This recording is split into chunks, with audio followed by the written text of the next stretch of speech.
نماز میں درود پڑھنا یہ کوئی واجب نہیں ہے. اگر کوئی درود نہ بھی پڑھے تب بھی اس کی نماز مکمل ہے.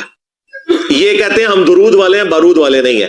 اتنا گستاخانہ اور شیطانی بارود ان کے دماغ میں بھرا ہوا ہے کہ یہ کہتے ہیں کہ بغیر درود شریف کے نماز مکمل. یعنی جو یہ دعویٰ کرے کہ درود ابراہیمی کے بغیر نماز مکمل ہو جاتی ہے یہ شیطانی بارود ہے اور گستاخانہ نظریہ اس کو قرار دیا مرزا جلمی نے, اور خود یہ بات کر کے مرزا جلمی گستاخ ٹھہرا.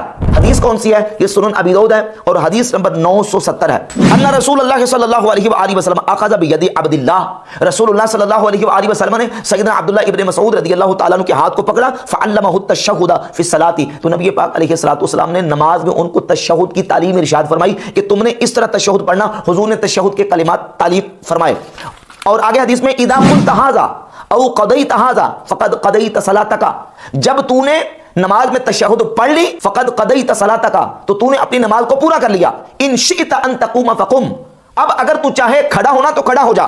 وان شئت ان تقعد فقعد, اور اگر تو چاہے بیٹھنا تو بیٹھ جا. تشہد کے بعد تشہد پڑھ کے تو نے اپنی نماز کو مکمل کر لیا.